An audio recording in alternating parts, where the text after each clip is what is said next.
Welcome to the Indo-American Arts Council Literary Festival 2020. I have the pleasure today of introducing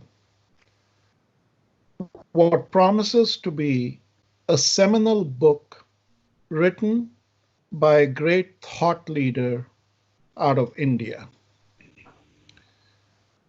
Please join me in welcoming author Rajiv Malhotra to our Lit Festival. Welcome, Rajiv. Thank you for having me. Artificial intelligence is the one unstoppable trend that the world is facing today. What was inevitable has now been brought even closer because of what we have experienced in 2020, which has accelerated all that is digital. So imagine my joy when I found out that Rajiv Malhotra is going to be launching his latest book titled Artificial Intelligence and the Future of Power, 5 Battlegrounds, which will be published by Rupa Publishing. So I view IAAC getting Rajiv Malhotra ji to come and be part of this Lit Festival as a bit of a coup, because not only is it very timely and topical, but because of Rajiv's unique perspectives.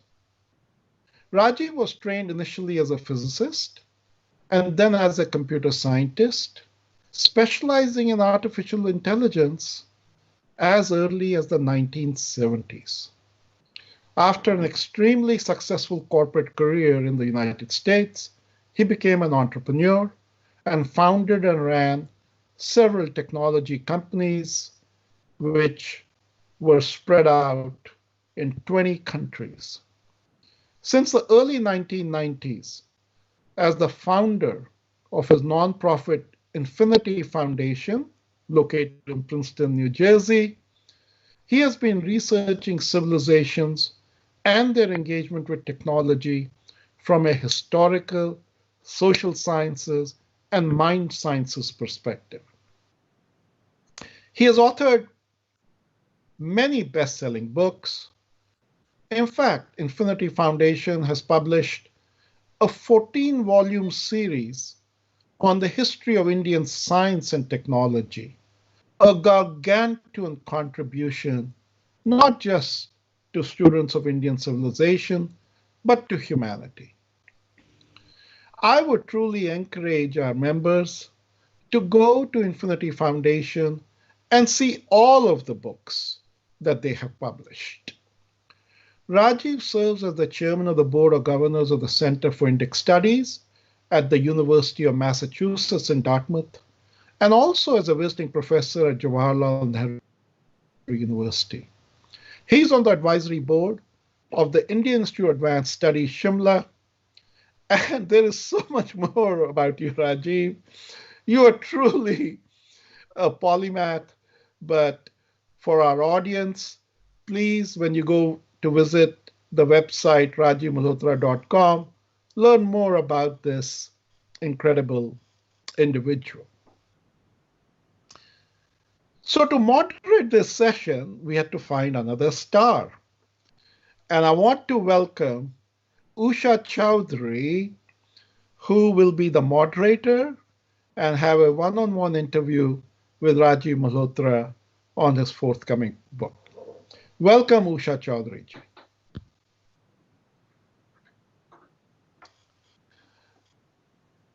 Usha Chaudhary is a remarkable business leader who has served as president, chief operating officer, chief transformation officer, board member, and senior advisor. She has held C-level positions at Mitre, Kettler Company, the Pew Charitable Trust, the Washington Post, United Way of America, and Freddie Mac. Usha was recognized in the top 10 women of influence in technology by Analytics Insight in 2020. She was also named a finalist in the March of Dimes Heroines of Washington in 2018, Washingtonians' Most Powerful Women in Washington 2017, Bisnow's Women of Influence in Commercial Real Estate in 2017, and Washington Business Journal's Women Who Mean Business in 2016. In 2007, Chaudhary was named Washington's nonprofit CFO of the Year for Innovation.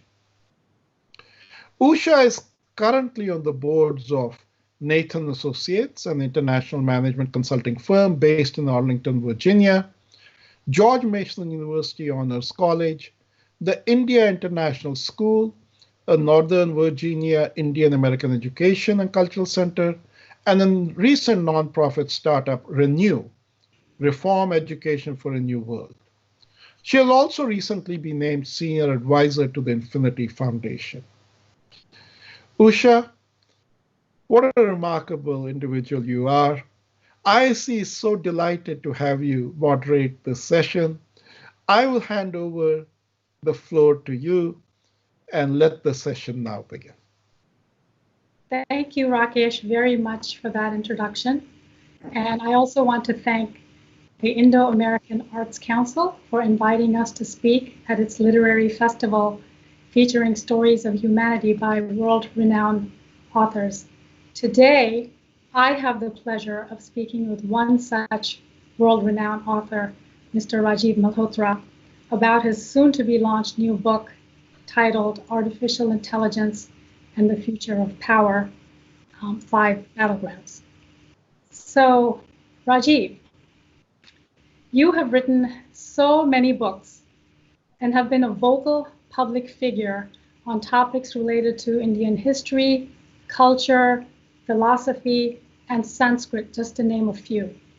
I also know, and as Rakesh just told us in your bio, that you were a technology entrepreneur for many years before exiting that line and starting and launching the Infinity Foundation about 25 or so years ago.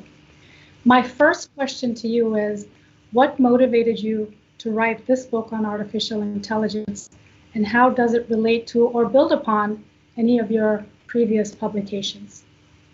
Thank you, Usha. And first of all, I want to thank Rakesh. What a delight for me to have two thought leaders, both of them present in this very important occasion in my life, which is the first public discussion on my forthcoming book on artificial intelligence. So Usha, to your question, you know, I'm going full circle. I started as a technocrat, a physicist turned into computer scientist focusing on AI before AI was really a developed field in the early 70s. And then I built a career as a corporate guy and then my own entrepreneur in technology. And then halfway through my life, my active life, which is like 25, 26 years ago, I quit all that and put all I got into the Infinity Foundation. And so I've got into culture, civilizations, kind of the inner world, and the outer world of money making and chasing success I left. So I'm going full circle. I'm not leaving the ideas, the work I have to do on Indian culture, civilization, and so on, but I'm bringing AI as a new perspective into this new theater of civilizations. I realized about 4 years ago, certain events which are discussed in this book were watershed events. I discussed that, I realized that AI is real because all the past 50 years we thought it's going to happen, but it wasn't happening. Time magazine had cover stories on AI, but it wouldn't happen. It was always about to happen, but now it's happened. It's not something that will happen. It has happened. Its impact is huge.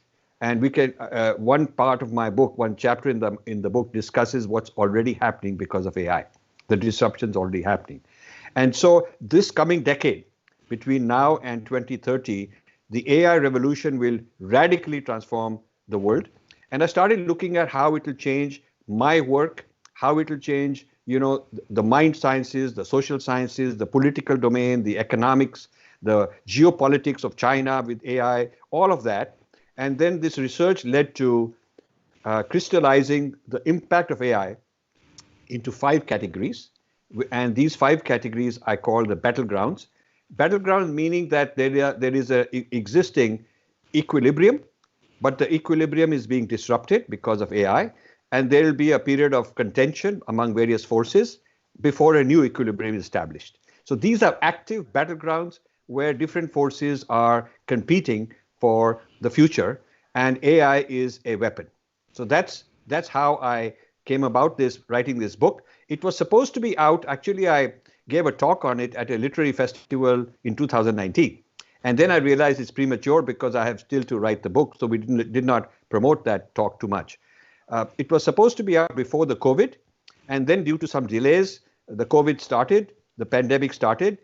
And publishers said, printing presses are stopping and this and that. So we had a 6-month delay. And then in the meantime, I was reworking some aspects. So here we are, ready to launch. That's great. And I can't wait to get into the details of the book, its content, and the 5 battlegrounds. And we'll do that in just 1 second. But before we get to that, let's talk about artificial intelligence in general. So overall, as you know, it's a very widely used term in business. And it's often, interchangeably used with robotics. And it generally denotes the use of software to simulate human intelligence into computers through various mechanisms such as speech and facial recognition, visual perception, language translation, et cetera, et cetera. How do you define AI in the context of the book and the messages that you're bringing forward? Well, I certainly include all the things you mentioned. In a very general sense, artificially simulating, mimicking, copying, augmenting what we call intelligence when humans act in an intelligent way. But not limited to copying humans, but also being able to supersede humans in certain ways. So for example, if you look at facial recognition, the facial recognition AI is so good that it has a better accuracy in recognizing faces, shapes, counting the number of battle tanks in a field from the sky, looking for a certain person out of a big, sports auditorium, a sports stadium, and doing it faster, doing it cheaper, and doing it more accurately. So when AI is able to approach what humans do, soon it can overtake. Soon you will see driverless cars that actually drive faster with better record, less accidents, in more different conditions, night, day, all kinds of weather conditions, rain, snow. You will find that these cars will actually run better than most human drivers. So the list goes on and on. AI is, the way I describe AI, the way I scope AI in this book is not just AI itself, but all the other domains that are influenced by AI. So for instance, drug discovery is in pharmaceuticals, but drug discovery is now becoming accelerated with AI, with machine learning, with neural networks. Robots exist on their own, drones exist on their own, but with AI, they become turbocharged.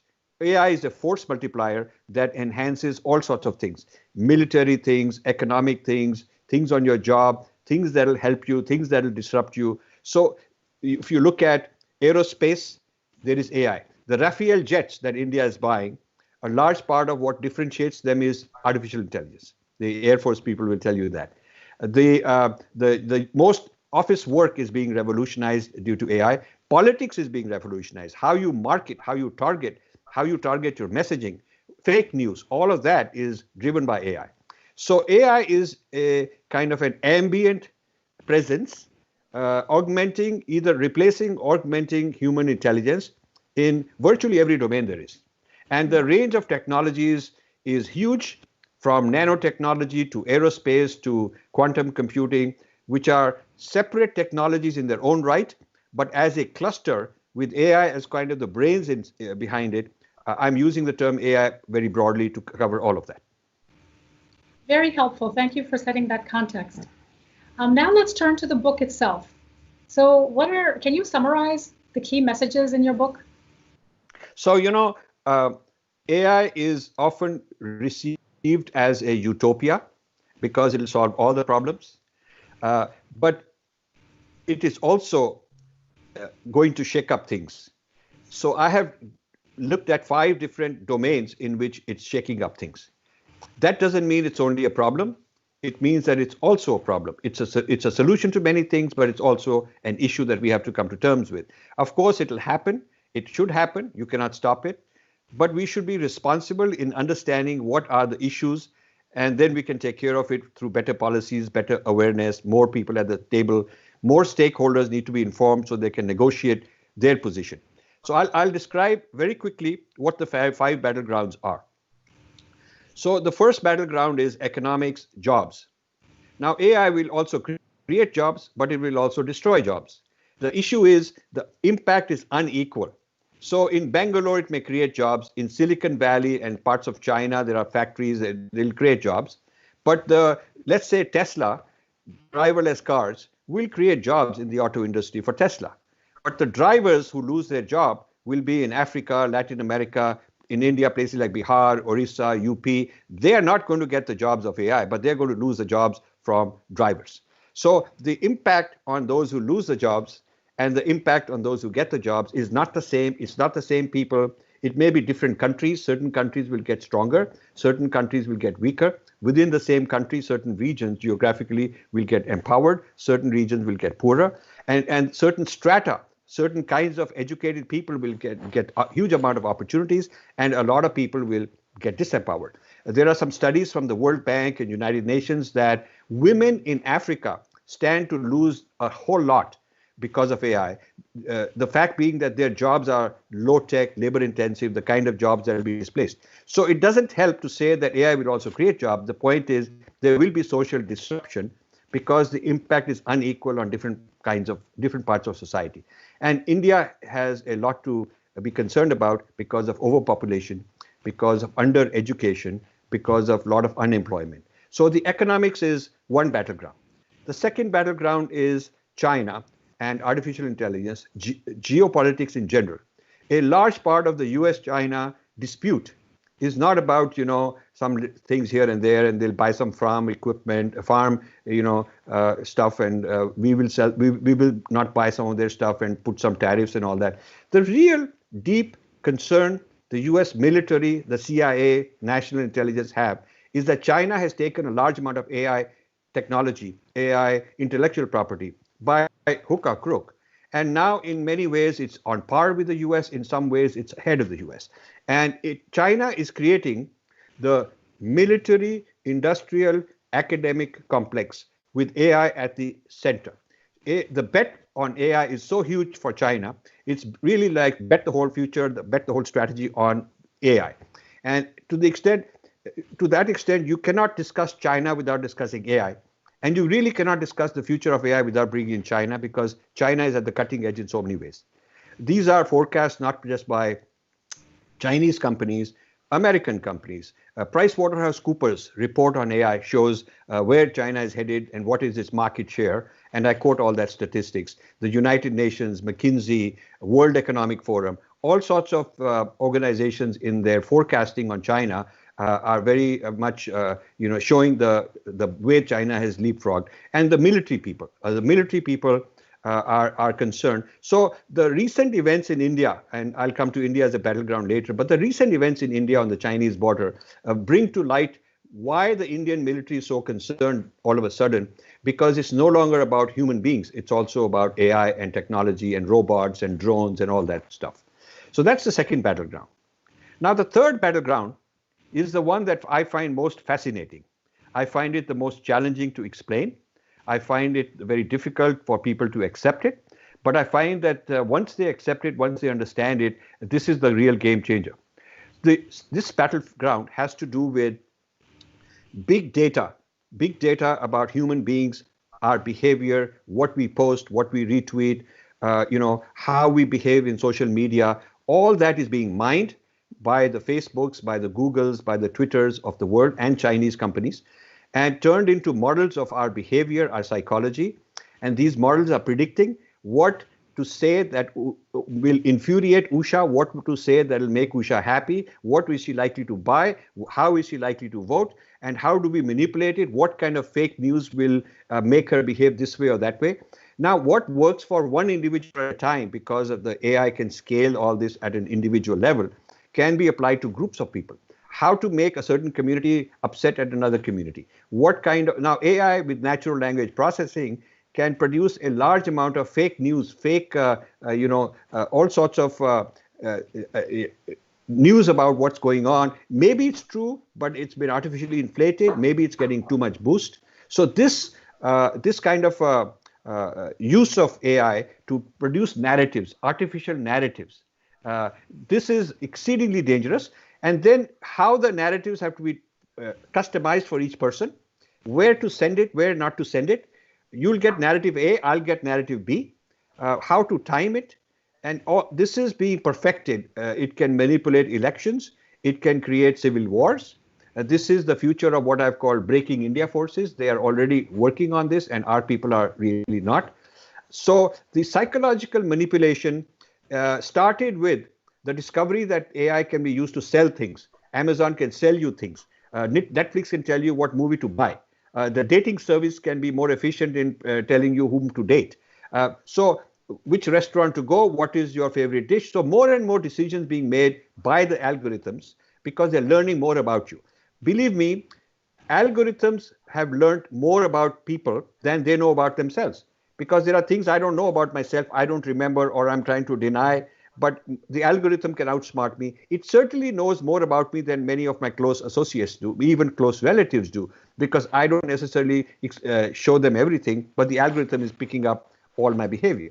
So we are in a world where I call it, as machines are getting smarter, people are getting dumber. This means that, and I've used the term modernization of the masses. This means that people are outsourcing their thinking, their knowledge to the machines. I come across young kids who are saying, I can always ask Siri, and Siri will tell me, why do I need to learn all this stuff? Why are you saying I don't know? Because I can always Google. Google will tell me. So with Google Devata, I call them Google Devata, Twitter Devata, Facebook Devata, becoming the new acharyas, the new pandits, the new adhikar, the new shastra is Wikipedia.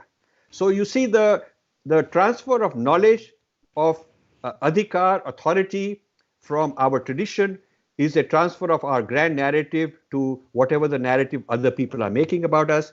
And when they do research on different age brackets, my age bracket is kind of okay. We are not selling out to AI. We are in control. The younger generation is also sort of okay. But when you come down to people under 20, people born in this millennium after the year 2000, the data is very different. I mean, a huge majority are saying we're not concerned about a Siri is listening and learning all about us. If Siri can tell us what to buy, where to go, then why not? Why not? We have less decision to do. In other words, we are outsourcing our thinking, outsourcing our agency, outsourcing our free will to these systems. And these systems don't belong to the same society where the society is being impacted. The systems belong to another country. The systems belong, the Zuckerberg sitting somewhere can decide that Rajiv Malhotra, this particular post is against community standards. I get a lot of warnings that a certain post will not be allowed or will not be boosted because it violates, quote, community standards. But who decides these community standards? Where are they written? Why can't I challenge them? Why can't I go to some forum and say, these are not the community standards I believe in? So this arbitrariness of deciding what discourse is good, what discourse is not good, has been called social justice. This social justice idea is now into AI. AI is going to perpetuate and propel forward the social justice as defined by certain people. And the people being impacted all over the world have no say in this. They have no say about, hey, according to my culture, that's not social justice. I have a different idea. And such people don't have a seat at the table. So actually, the number one reason I'm writing this book is to empower the public and to tell them that actually they're being taken for a ride and they need to have a voice. So this is the third battleground. And the reason I took more time here is because this is the most important one. The fourth battleground is the future of spirituality. I come from a background of raising consciousness, both practicing it, studying it, researching it, the mind sciences. And now here comes AI, which says that, we can give you this experience without a decade long or a lifelong of meditation. The rishis had to do this hard way. But we can give you through augmented reality, and we can even put implants, and we can give you the spiritual high artificially. So what does that do? On the one hand, this kind of a technology, Elon Musk is in this in a big way. Many other people are. Microsoft is in this in a big way. The US military is in a big way. On the one hand, it will do amazing things. So post-traumatic stress disorder, they hope to solve by replacing the negative thoughts with positive thoughts.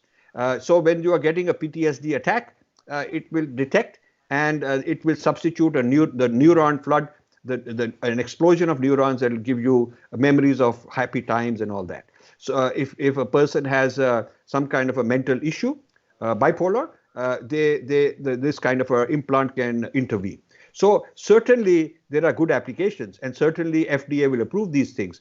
But once you have these interventions as wearables on your body, as implants in your body, there is also a question of is the spiritual project, is the real spiritual project of consciousness advancement being hijacked by an artificial project trying to accomplish the same. And I find the gurus don't know this. And this is what's shocking to me. Gurus are not interested in this. Gurus think this all far out stuff, and they start giving you a moral lecture, but they're not facing the hard reality that this is really happening. It's in the labs, it's being tested, it's being field tested, patents are being applied, huge economies are at stake, huge fortunes will be made of this. So this kind of a thing is going to come in a big way. And where are our gurus? So these are the four battlegrounds. I took all four of these and made India my case study. Where is India concerning the jobs, economy, unemployment battleground, the battle with China battleground, the agency, we're giving away big data to foreign entities, and they are invading and we are buying their stuff. Then the fifth battleground is consciousness, spirituality. Where are the gurus and all this? So this is a quick summary of my 5 battlegrounds. That's great. Thank you for that. I really like the way you've described each of the AI-led or driven impact areas into battlegrounds. So if you don't mind now, I'd like to actually probe a little bit deeper into each of those 5 battlegrounds. Sure. So first battleground, as you mentioned, it covers economic development and jobs. So what should companies and leaders know about the specific risks that they face, and what should they do to protect the future? So, companies have a strange dilemma. They have to be in AI, otherwise they won't be competitive. If somebody is making cars, if somebody is making diagnostic equipment for medical diagnostics and they're using AI, whatever the product may be, if people are using AI. So I, as an industrialist, have to use AI. The issue is, what's my responsibility towards my employees? When I think it was a McKinsey report or World Economic Forum report, one of them said that when we asked people what will happen to the people who are displaced, they said, oh, there'll be retraining. But when we asked them, have you allocated funds? Have you estimated how many billions of dollars it will take to retrain the workforce? And have you allocated in your budget? Can we see that? They hadn't. So it's talk. It's talk that, we will retrain the workforce, but they have not put their money where their mouth is. So when you probe them, they say the government will do it. But governments will broke, taking huge amounts of labor force and trying to retrain all of them. What's likely to happen is that the generation caught in the middle of their career because of obsolescence is going to suffer. Their kids will be raised on AI and they'll get the new jobs. So, if I'm 35 years old and my job is automated, or I'm no longer very competitive, young people who are 20 can do it better and cheaper. The point is, where do I go? I still have 30, 40 years to earn money. Where do I go? So the suddenness of the disruption, the suddenness with which AI is being scaled, the suddenness of adoption, huge scale of adoption, when one factory achieves success with a certain technology, others have to do it. So the scaling is very rapid, and there's a lot of capital available to do that. So this is what's going on, and the labor leaders need to know, educators need to know. They don't know. Youth leaders need to know that this is affecting their future. So I'm just trying to expand the conversation. I'm not saying this is wrong, that is wrong. I'm saying more people need to know about it, and more people need a seat at the table. So right now, AI conferences, impact on industry and jobs and all that, it's dominated by the employer, the HR department. And the McKinseys of the world and people like that who write these reports are serving the corporate sector. there is really hardly any representation from the worker side. The workers are not adequately represented at the table where these conversations are being held. So my book is to bring down to the level of average reader who is not a technically sophisticated person. I want them to understand what is at stake from their point of view, so that they can sit there and negotiate. That's where I think this battleground of economics is. Also, India is not recognizing the big data as intellectual property. India does not. You see something very strange about India. Software is not patentable. Software is not intellectual property that is protected under Indian patent law.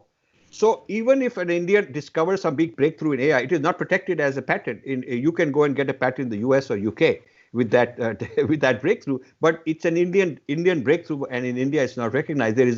I've quoted the law, the patent law in India, which actually explicitly says that software is not patentable.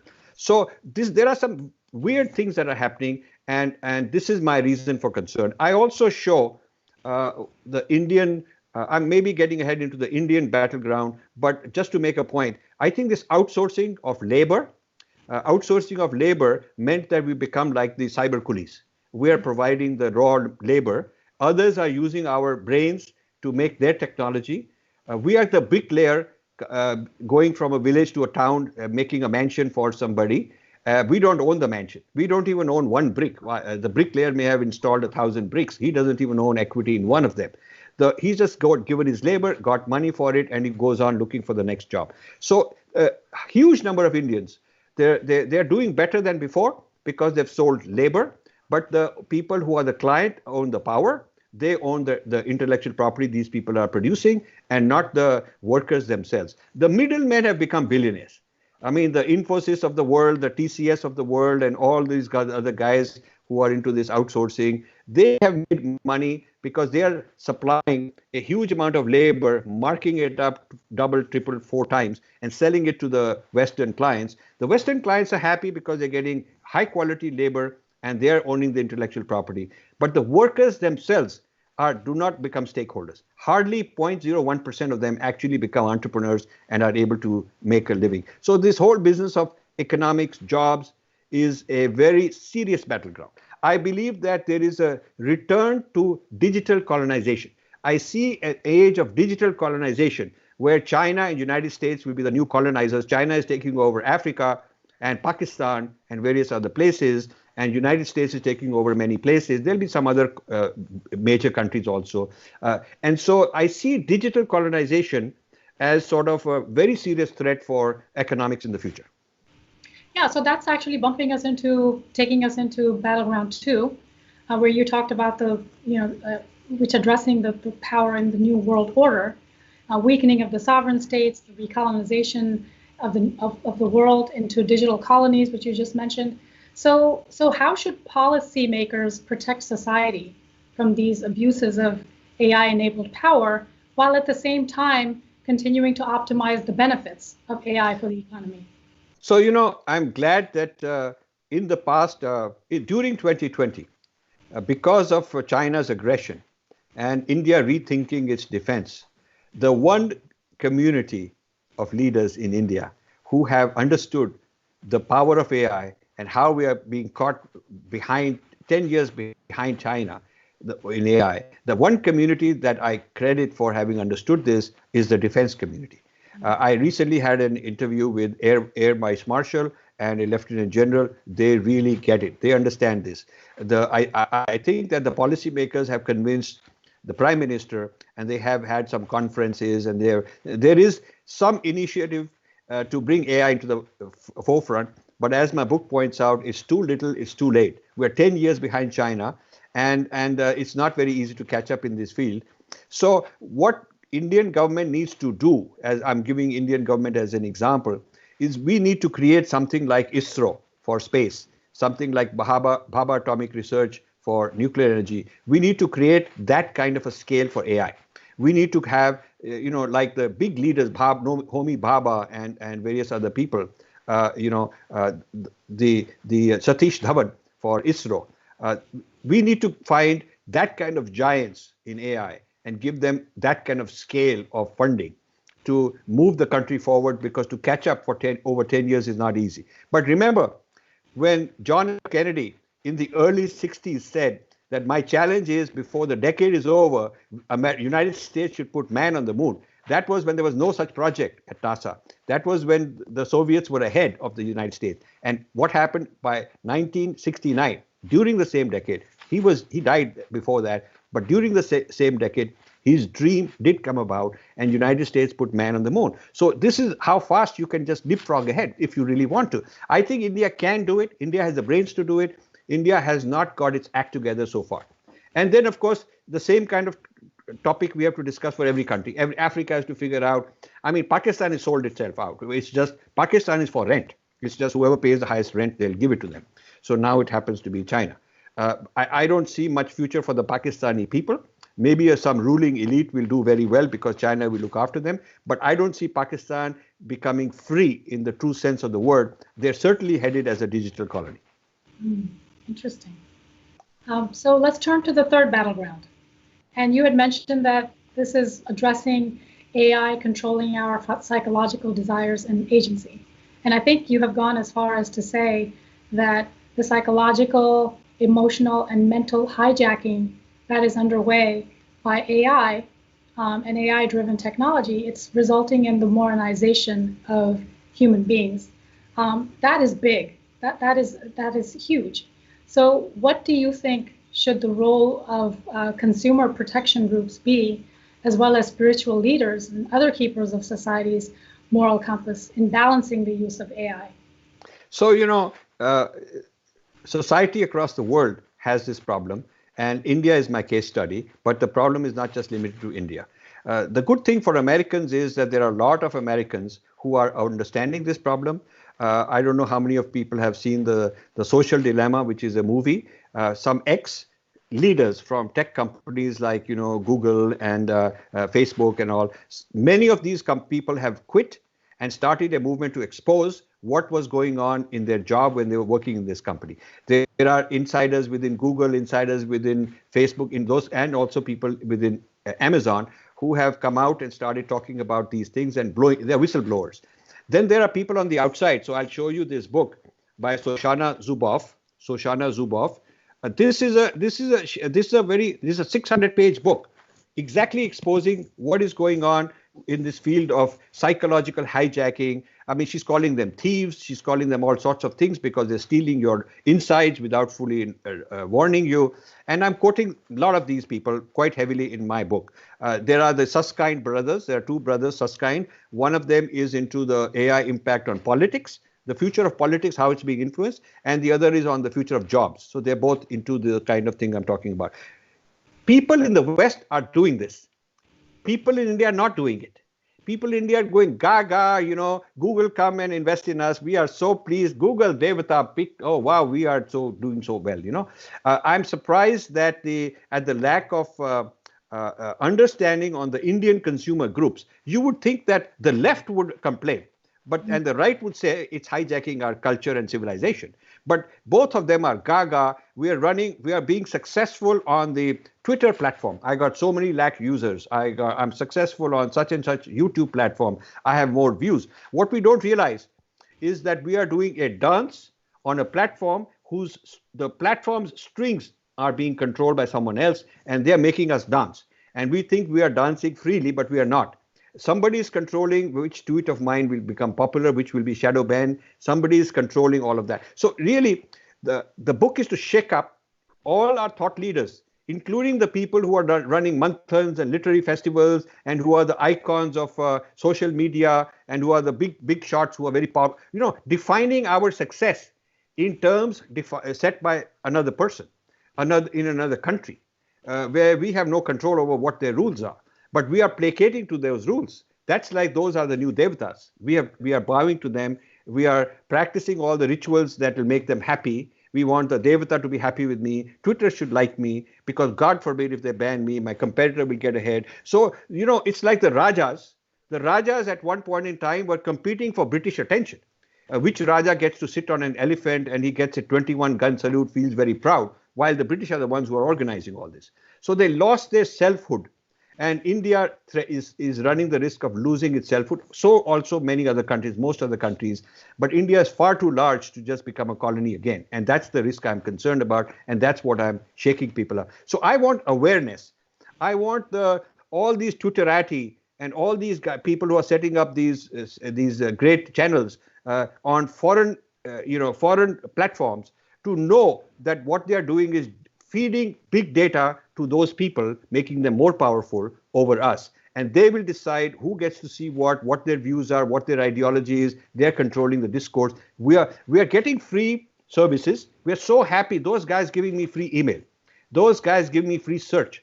But why are the richest people in the world today, the people who are worth 100 billion or more, why do they happen to be the same people who are giving me everything free? I mean, this is amazing. You know, the people who are giving us all the free things are the ones who have amassed the biggest wealth in the last decade. This is strange. So you would expect intelligent people to wonder, intelligent people to ask these questions. And since they haven't, I'm writing this book. Mm-hmm. That's great. Let's turn to Battleground 4. And as you mentioned earlier when you were giving us a summary of the battlegrounds, that this battleground covers the metaphysics of the self and its ethics. In other words, it's the battle between algorithms and the self, between consciousness and AI's challenge to spirituality, and so on. So in light of these AI augmented mental functions, what do you think is the future of the mind sciences? Brilliant. This is a field very close to me. So I've called this in the book, I've called this algorithm versus being, because in the battle for the self, algorithm versus being, the battle for self. So is this the algorithm side says that I am basically a bundle of biology. That's all I am. And each biological part of me is nothing but algorithms. And then the parts of me like the lungs and the liver and the pancreas being algorithms can be broken into smaller parts with algorithms. So the being, there is no being in me. There is no soul, self, none of that as per any religion. None of that really exists. I'm a material entity. I can be broken into parts and subparts and subparts, and all those are algorithms. And machine learning can figure out how these algorithms work, and we can replicate these algorithms. Certainly, we can inject joy, sorrow, pain. We can give you happiness, unhappiness, because we are figuring out the neural pattern which corresponds to different experiences, and we know how to stimulate them artificially. So it's like drugs without any physical material substances. These are sort of internally triggered, electronically triggered.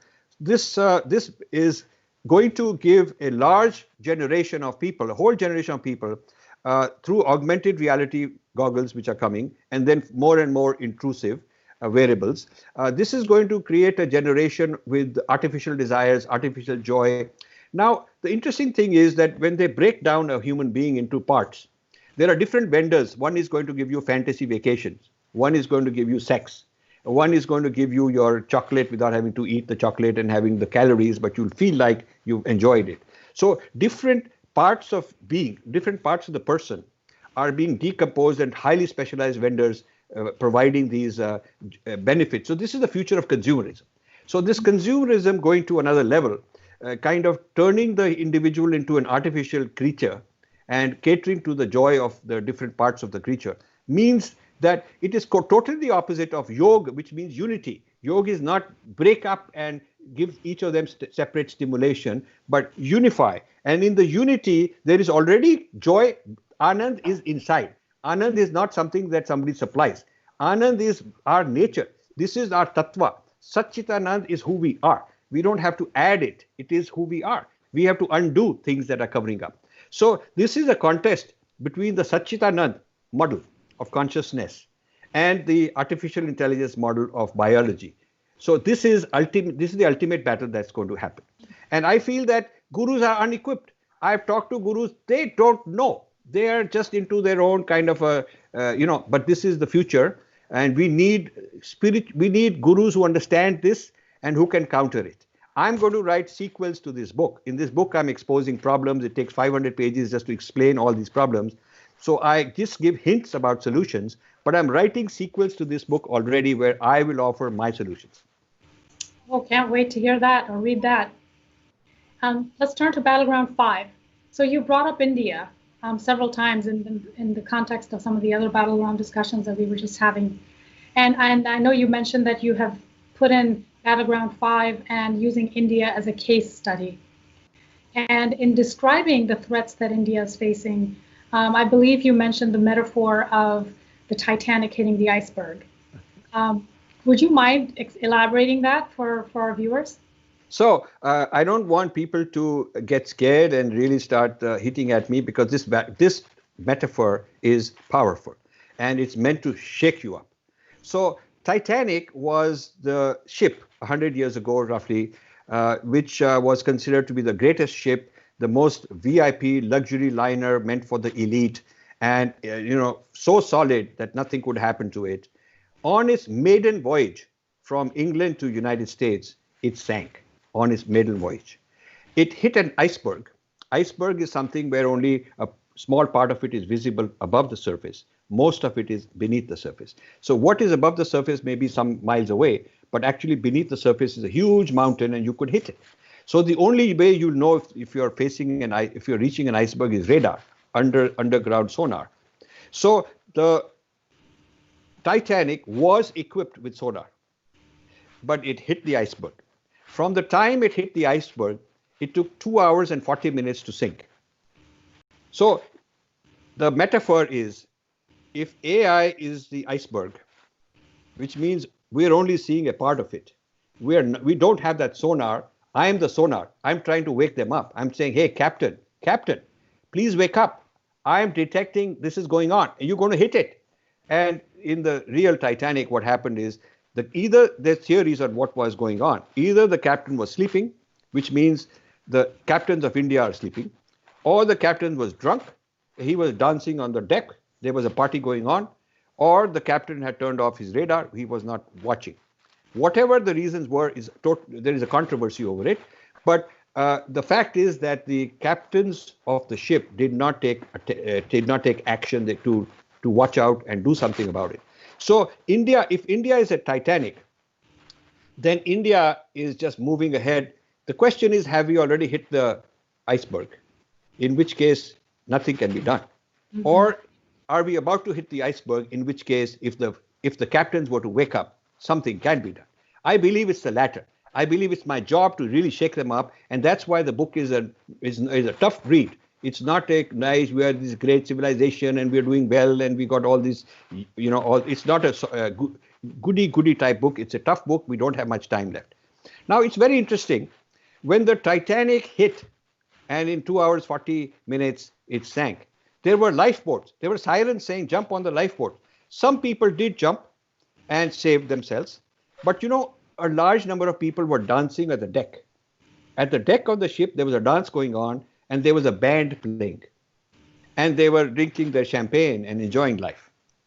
And when the ship sank, the band sank, and those dancers also sank. So now there's a controversy. Well, are these band people heroes because, they sacrificed their life? Well, come on. If they sacrificed their life, it didn't really help anybody. Or were they fools? Were they ignorant? Were they self-deluded? Whatever it is. On the deck of India as a Titanic, there are people rejoicing. We are having cricket matches. We are winning this trophy.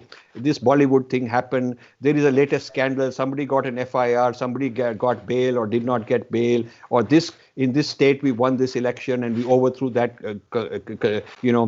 consortium of companies, that political parties.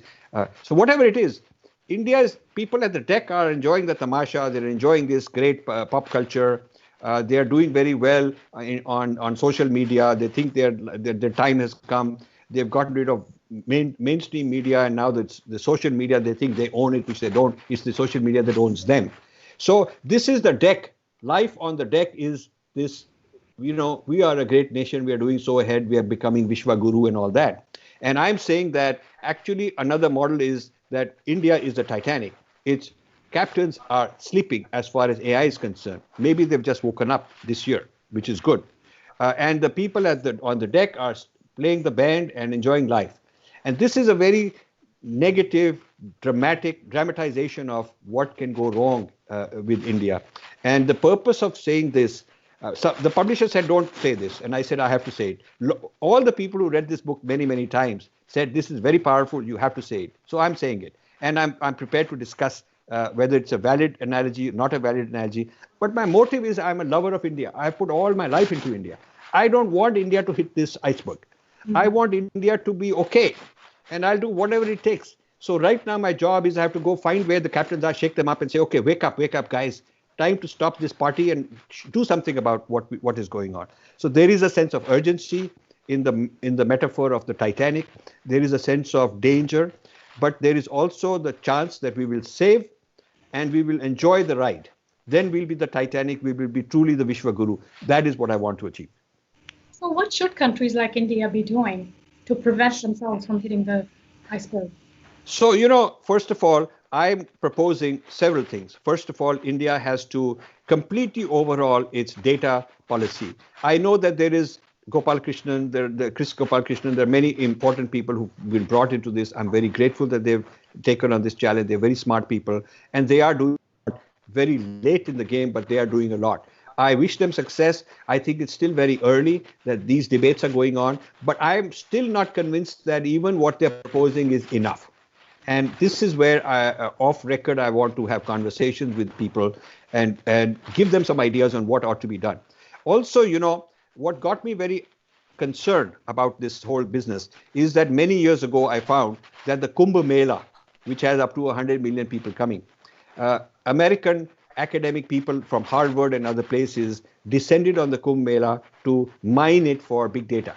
They were looking for biometrics. They were looking for human rights problems. They were doing a survey of all the jatis, who they are, where they're coming from, whether it's male-dominated, female-dominated, whether the Brahmins are too many, Dalits are not enough, whether the Muslims are allowed, not allowed. I mean, they came as a social sciences project.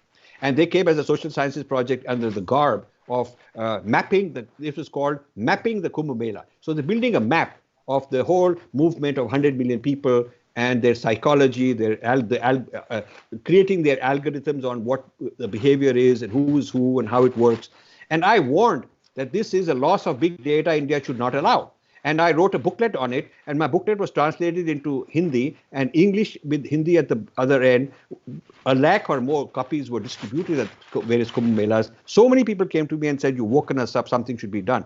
When Yogi Adityanath was the chief minister, soon after he became chief minister, I went and visited him for 2 nights. I stayed in his headquarters, in his VIP accommodation. They were very nice and hospitable to me. I gave them my report. I said, please stop foreign entities from coming and having open access to record and take the data from Kumbh Mela. It is a very dangerous national threat to us. And so many people on the social media knew what I'm saying. The booklet I wrote is available for download. The videos I did are available on my YouTube site. I was heard with great politeness and decency, and the officials who are some IAS officers, I guess, Yogi Adityanath ji told them, well, they'll get back to you. I'm sure they'll do something. Nothing happened. Nothing happened till today. A few months later, I read in the newspaper, Yogi Adityanath invites foreign researchers to come and study the Kumbh Mela. So exactly the opposite of what I wanted. So on the one hand, we are saying we want to protect our data, but maybe there's a disconnect within India. Maybe there's some group of people who know what big data is properly. They know that. But then they don't understand that this invasion to come and map the Kumbh Mela is an invasion of big data. They don't understand that is big data. So big data is all the anthropologists who are studying, all the missionaries who are feeding the stuff, all the Islamists who are constantly uploading, and all the social media which is capturing this stuff. That is the big data. So India's is for sale. India's big data is out there. We're digitally for sale. So what if a few lakh of our people are working as tech people for the foreign tech giants? We think that's the digital future of India. I don't think that's the digital future of India. The digital future would be if we own the AI, proprietary rights, technology, algorithms, if we own the platforms. We had the $1 trillion market cap, not Google, and if we own the data, then we would be the Vishwa Guru. So one of the persons in my organization coined the term Vishwa Kuli, Vishwa Kulis. And so he says, what you should say is modernization of the masses is not strong enough. You should say, are we Vishwa Guru or Vishwa Kuli? Now, I didn't put that in the book because I think that's maybe going too far. But I do want to say that our brains are serving as coolies, and our data is being sucked out of the country. And I wish Yogi Adityanath would hear this, and I wish he would give me an opportunity to sit down with the same people a few years ago who were not interested in listening to me and would give us an idea why they did what they did by way of policy. So, Indian government really needs to take its policy seriously. I really like the government that Modi has brought. I think Modi is doing a brilliant job. He's the best prime minister we've had. And the PMO's office is doing a great job. And there are so many people very concerned about AI and are doing a good job. But, the legacy from the past needs to be fixed. Previous governments didn't do enough. We lagged behind. We never started a chip factory in India. India does not make its own chips. We import the chips, the semiconductors. So to catch up, it will take tens of billions of dollars, maybe $20 billion will take to really catch up in the semiconductor if we decided to. Otherwise, we're dependent on imported chips. So we have huge problems. That is not the fault of the current government. But I think the government is already doing its best. So I'm not here to criticize them. I'm just here to say that more people need to wake up. And what India needs to do more than anything else is to really put a lot of defense budget in AI. United States, DARPA, Defense Advanced Research Project Agency, DARPA, is the one that has invented so many things. The internet, semiconductors, fiber optics, GPS, and driverless cars. Driverless cars became big because DARPA started a competition saying that they'll give you a prize to whoever makes a car that can drive the Nevada desert, huge distance, more than 150 miles or whatever. It's a huge distance that it had to go from one place to another, and whoever would drive without any driver in it, whichever car would drive would win. The first year, no car went more than a few feet. They all crashed. Second year, many cars finished. Your third year, it became even better. So the driverless car revolution was started by DARPA, defense people. So United States military creates these visionary long-term things and seeds it into the industrial complex, the military industrial complex, and also works with academics. So it's a military industrial academic complex in the United States, also in China. In India, military is disconnected from industry. Industry and military are not working together in technological terms. And the academics are just in their own world. So there is no military academic alliance. You don't get a whole lot of defense contracts to intellectuals in the academic world. Academic world people are not really pioneers in R&D necessarily. Maybe a few IITs are different. Yes, IITs are doing some original work on a very small scale. And nor do you have academic industry alliances. Nor do you have industry and military alliances. So the three poles that need to come together are fragmented. And one of the most important things India needs to do now is to bring military, industry, and academics together. Interesting. Very powerful. Let's roll forward to the current environment, because I'm sure when you began writing this book, there was no pandemic. And, we were just in a different world, and our world and everything around us has changed dramatically. So in turning to the focus on our current environment, and the serious issues we're facing with the health pandemic, witnessing the geopolitical struggle in the great power competition between the US and China, and dealing with the domestic shift in political power. So what themes and messages in your book do you feel are most relevant to our current news topics? So I think that the current topics, in fact, I have in my book written quite a lot on what are the topics that affect the current environment. I would say, and I have the book ready to go to print probably on Diwali day it will go to print. So I have it sitting here ready for the printing. So I would say that the acceleration, what Rakesh said at the beginning is very true. The pandemic accelerated what was happening anyway. And the things that we said will be 5 years away are happening now. So the predictions I made in my book are actually definitely happening even faster. So the new economy, the new digital economy has empowered all these digital platforms. The big data they've gathered due to the pandemic is unprecedented. People have put their guard down and given up big data because they're saying, okay, my life is more important than the privacy. So what if they're watching me, but they're watching me to look after me? So there is more and more big data being gathered about you, me, everybody. And we are more, and it is natural. It is natural. Our priorities are short term. We want to be okay.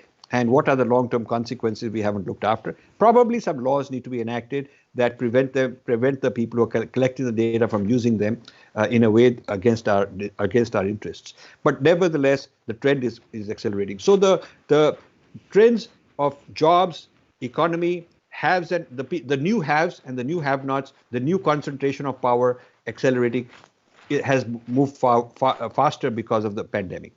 A few stores will survive. A lot of retailers will go away. A few restaurants are surviving, and they will expand and take over the market share because a lot of the little ones are gone. So you look at any category, you'll find that the people who are weaker, who did not have the cash flow, are gone, and so the strong will become stronger. Because that is what happens when there's a disruption.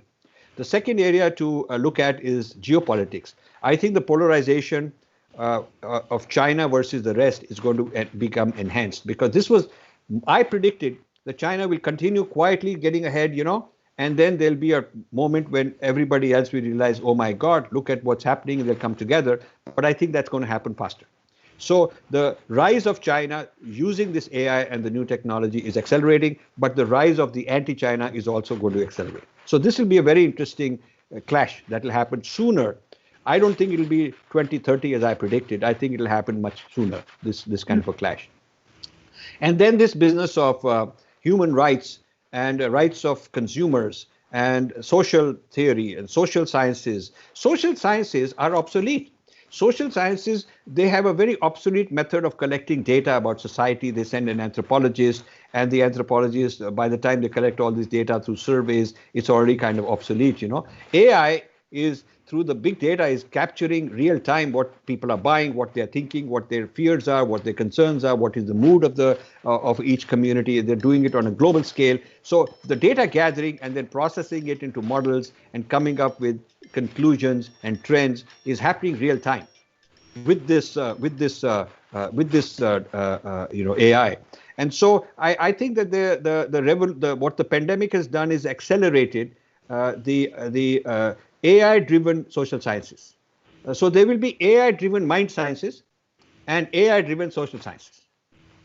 These two, the inner world and the outer world, AI driving, and the pandemic actually pushing it forward faster. Excellent. So this is a very thoughtful and provocative book, no doubt, just based on the glimpses that you have given us of it.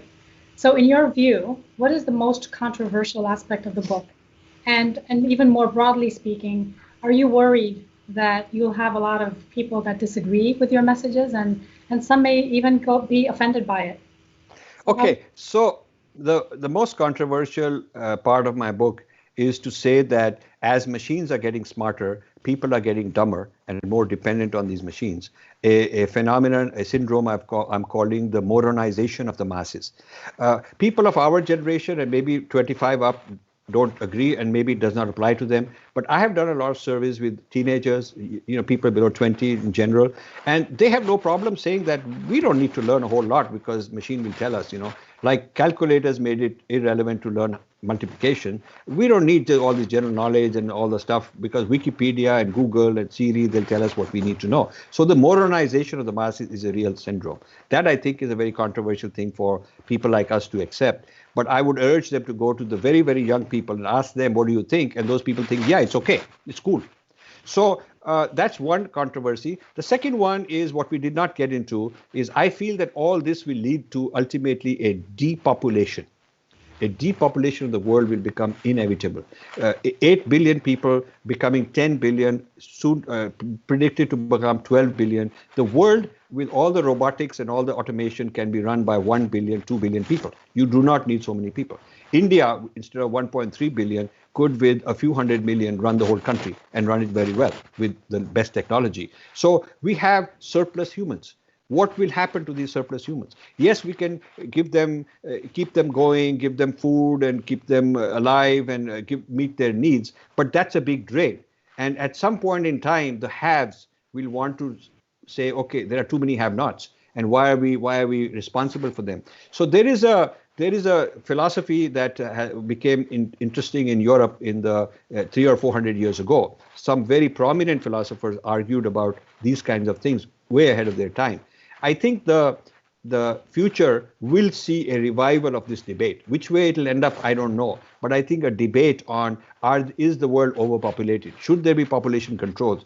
But when you start population controls, voluntary, give them incentives, it takes 50 years to reduce the population, because it takes 2 generations for the birth rate to come down and the previous people to die out at their natural age and then have a smaller population. So what happens during the 50 years is very messy. I described some of that. It's a very messy world when you start depopulating on a voluntary basis, and it takes a long time to flush out the population, and then a small population is left. It's a very unstable, contentious battleground that will probably turn violent.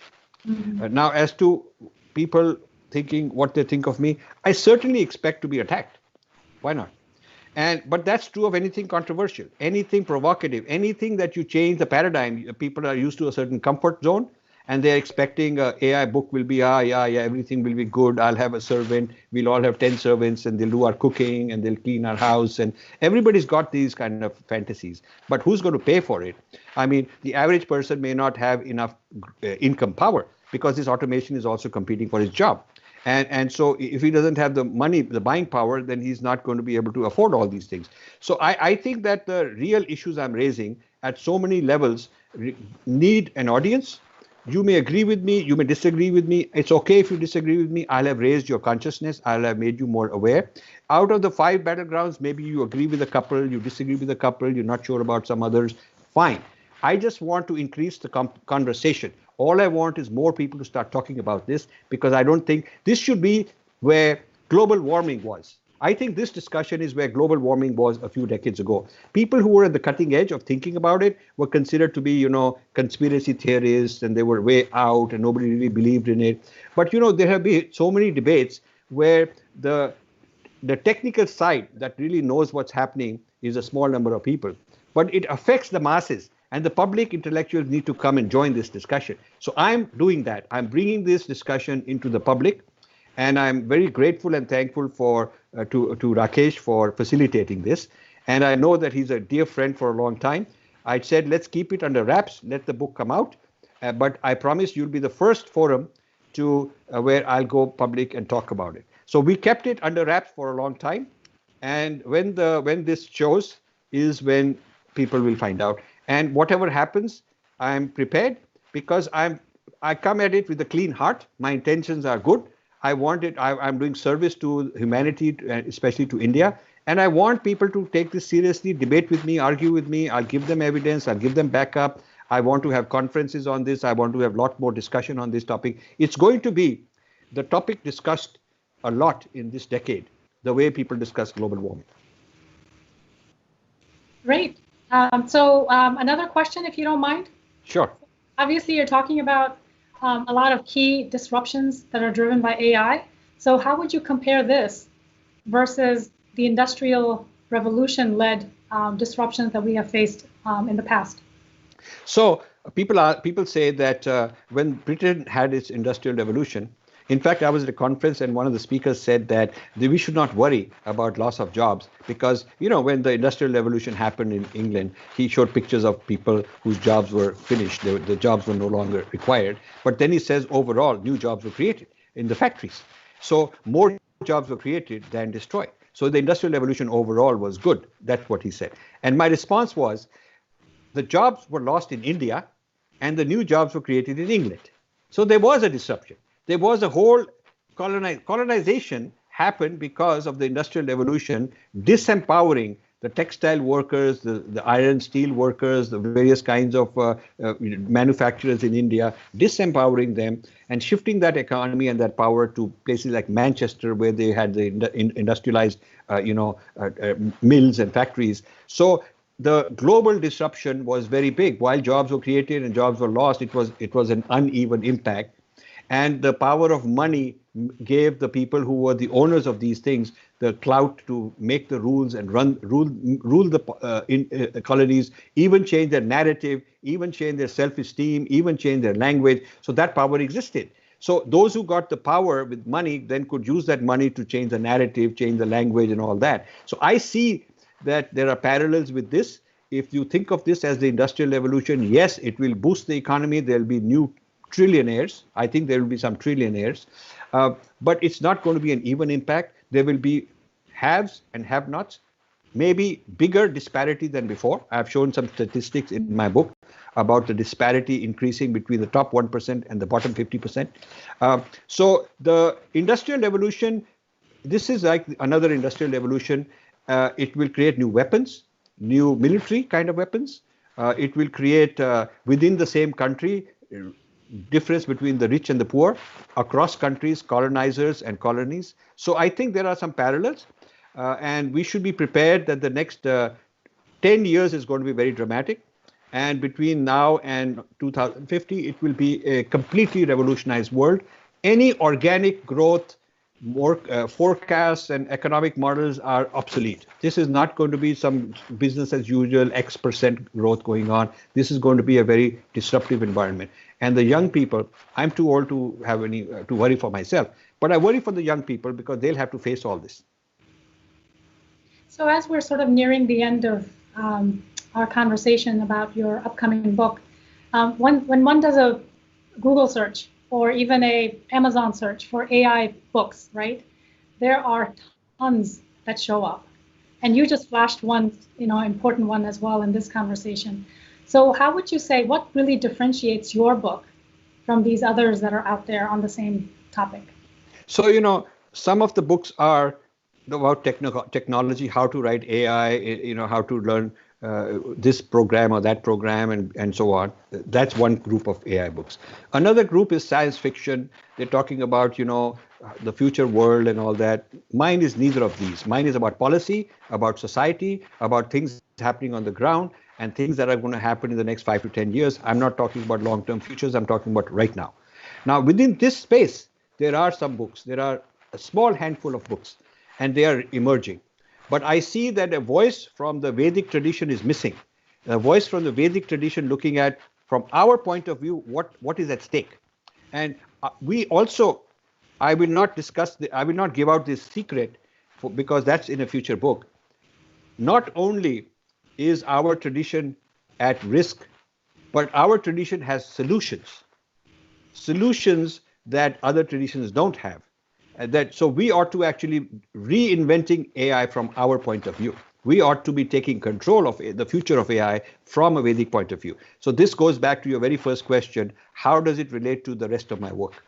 It relates to the rest of my work because not only am I warning about the dangers that our civilization faces, but I'm also going to explain what are the resources, unique resources our theories have, our ideas have, our whole history has to bring into the AI of the future to make it more powerful than the current AI and also to protect us. Great. Now, as we began, this interview about this book, I started with you, asking you to summarize the key messages in the book. So in closing, I would like you to summarize who are your target constituents.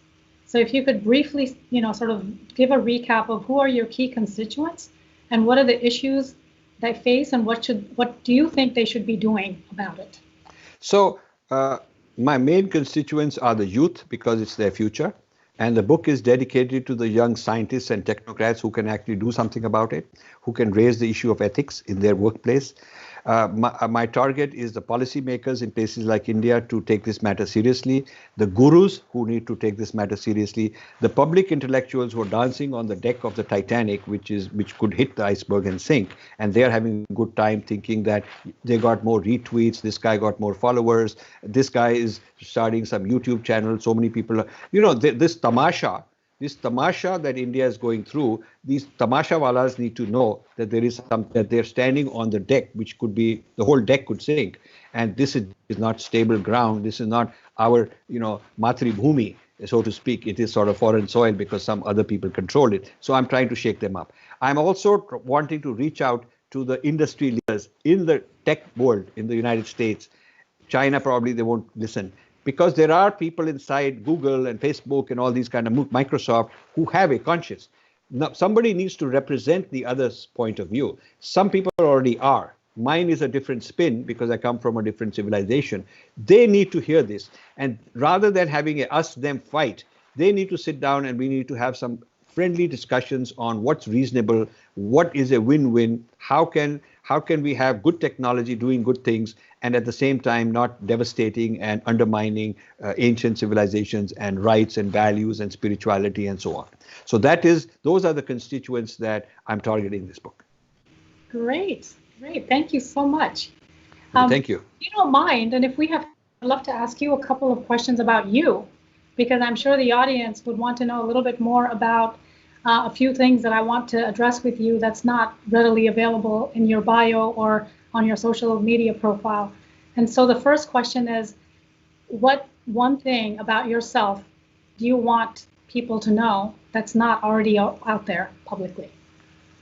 Well, a lot of people ask, why are you doing all this for the last 25 years? My friends and family also ask, what's in it for you? You're taking so much heat. Not only you gave up the income, not only working like crazy and ruining your health sometimes because you're not doing anything that you should for yourself, but you're also taking risks. You're sticking your neck out. It's a thankless job. Nobody's, except for some friends who really get it, some people who really understand it. The average person may not even know, may not even care too much. And I'm taking so much risk. I get so much angst against me, hate mail and threats and whatnot when I travel around. So, people want to know, why do I do it? So the real answer is I don't start with what will impact you, what will sell and all. I'm doing my own swadharma. I'm doing my own yagna. I had a spiritual transformation actually since childhood. I've had a lot of experiences.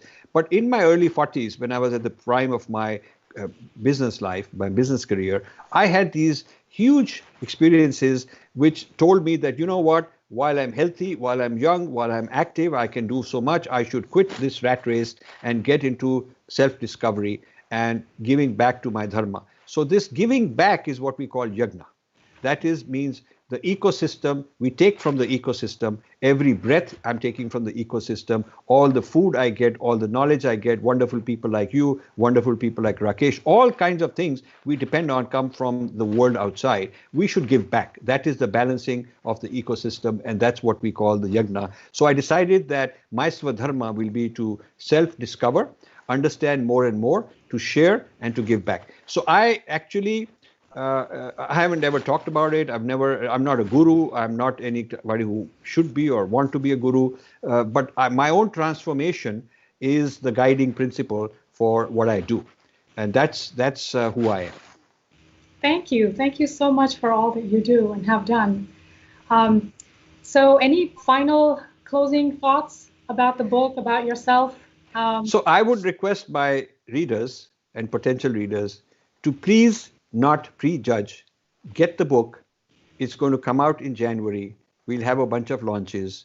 I will have Rakesh and me talk more about it. We'll have several of you involved. I want to have debates, panel discussions, conversations. Get a copy of the book, read it. We are turning it into tutorials, online tutorials, webinars with PowerPoint slides, with short video clips of 2 minutes each to get messages out. We're trying to create a huge ecosystem to sort of get these points out. So please take it seriously. I am open to criticism. Let's be decent about it. It is a tough book, I know, but I think everybody should be aware of these ideas, and that's all I ask for. It's a good, honest hearing with an open mind. Thank you so much. And with that, we all look forward to your book launch in January. And folks out there, you just heard the snippets about this book, very important, and it touches each one of us. So I too urge you to pick up a copy of this book, Artificial Intelligence and the Future of Power by Rajiv Malhotra, when it's available in January. With that, I want to thank you again, and I will turn it back over to Rakesh. Thank you, Usha. You've just been a delightful guide in taking us through this conversation with Rajiv. Now, clearly, every literary festival, you dream of authors who will come and stretch your consciousness. But I say this with all sincerity. This session is the one session in my life where I have really experienced drishti shrishti vad. Rajiv has revealed the rupa of what the world is going to be.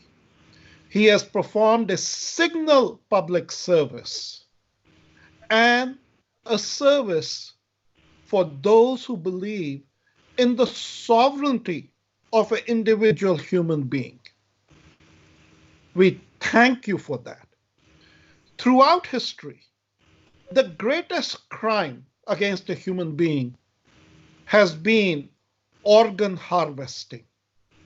But Rajiv has revealed that the most dangerous organ harvesting that is going on is the harvesting of our mind. And it is happening unconsciously, without us realizing it. I think this particular session is the beginning of what will be many conversations for the sake of an individual and for the sake of humanity. I resonated with every single word, Usha and Rajiv, that you talked about, because in my own small, humble way, when Penguin published my novel Dawn earlier this year, I dealt with all of the same themes. One aspect, Rajiv, that in my novel I dealt on was the prediction that artificial intelligence and all of its implications will turn out to be the most misogynistic force that humanity has experienced.